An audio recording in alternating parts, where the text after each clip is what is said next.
Médina? Non? Si, ils sont là.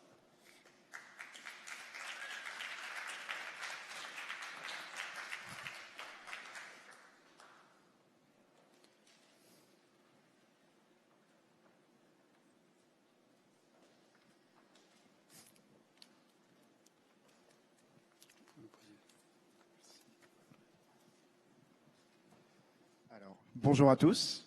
Je m'appelle Gaëtan Ladjel, donc bénévole à l'association Médina. Pour commencer, je voulais remercier le réseau Oriou, le CIGEF pour nous avoir invités aujourd'hui. L'association Médina, donc, qu'est-ce que c'est? Concrètement, on est une association à but sans lucratif, une organisation de solidarité internationale française. L'objectif principal, il est de soutenir les populations civiles victimes de conflits. Alors, pour être, le plus clair possible, l'association est indépendante de toute confession religieuse ou de tout parti politique. Alors, historiquement, l'association est d'abord intervenue en Bosnie, au Kosovo. Alors, c'était des petits projets, essentiellement de l'envoi de petits colis humanitaires, type vêtements, aliments, médicaments. C'est à partir de 2005 et l'intervention en Tchétchénie que les projets ont commencé à prendre de l'ampleur. Des systèmes d'accès à l'eau potable et aussi l'équipement hospitalier pour des blocs opératoires. Voilà, je vais vous laisser avec ma partenaire, Flora Jacquet, qui va vous présenter les projets actuels de l'association.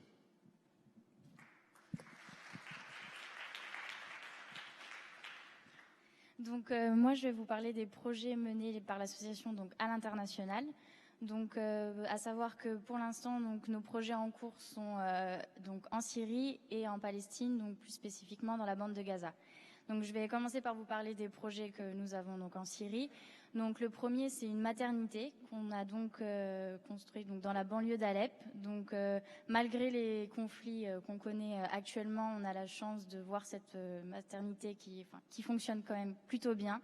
Donc à l'heure actuelle, on a enregistré déjà donc 400 accouchements. Nous avons effectué donc 1000 consultations psychologiques et 12 000 consultations pédiatriques et gynécologiques. Donc toujours en Syrie, on a un deuxième projet qui est toujours en cours.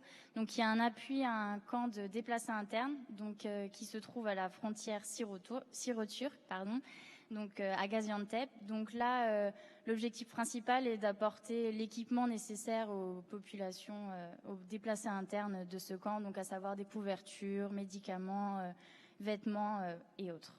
Donc ensuite, je vais vous parler des projets donc dans la bande de Gaza. Donc on a un premier projet, donc on a mis en place 3 maisons d'accueil pour enfants, donc une à Ben Tanoun, une à Jabalia et une à Tel Al-Zatar. Donc là, le but est de venir en fait compléter le quotidien des enfants, donc de venir en complémentarité au temps d'école des enfants, parce qu'il faut savoir que les enfants gazaouis n'ont école que la moitié du temps dans une journée. Donc là, on a une équipe d'éducateurs qui viennent proposer en fait des jeux ludiques pour essayer de venir un peu casser ce désœuvrement moral que ces enfants gazaouis ont dû à leur vécu. Et toujours à peu près dans la même visée, on a un autre projet donc qui s'appelle l'équipe mobile d'urgence, donc de soutien psychologique toujours. Donc là en fait on a développé c'est une caravane mobile qui va se déplacer en fait dans différentes localités de la bande de Gaza, donc qui va rester une semaine sur place à chaque fois. Et donc là on a des psychologues et donc toujours aussi des éducateurs et animateurs qui vont donc pareil proposer des activités et animations aux enfants et aux familles. Et là, le but va être aussi d'essayer de dépister les troubles psychologiques de ces enfants et familles, et donc après de les rediriger vers les structures adaptées. Et enfin, je vais vous parler d'un projet futur que l'association a, donc qui est le projet assainissement et accès à l'eau potable dans la bande de Gaza. Donc c'est un projet futur qu'on aimerait développer parce qu'on sait que les experts, dont de l'OCHA notamment, ont estimé qu'il y aurait donc une grave crise humanitaire liée à l'eau d'ici 2020. Donc voilà, l'association Médina a vraiment pour but de développer ce projet, mais actuellement il est considéré comme futur car nous sommes à la recherche de financement pour pouvoir développer ce projet.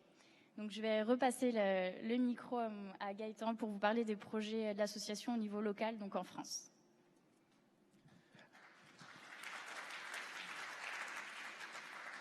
Alors, je vais faire très vite parce qu'il me reste très peu de temps, à ce que je vois. Donc, au niveau des projets en France, voilà, c'est quelque chose qui tient vraiment à cœur à l'association de pas juste intervenir à l'international pour intervenir à l'international.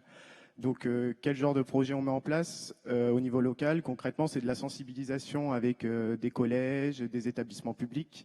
On organise également des conférences avec des spécialistes autour des problématiques qui nous intéressent, que ce soit en Syrie ou en Palestine et sur la bande de Gaza.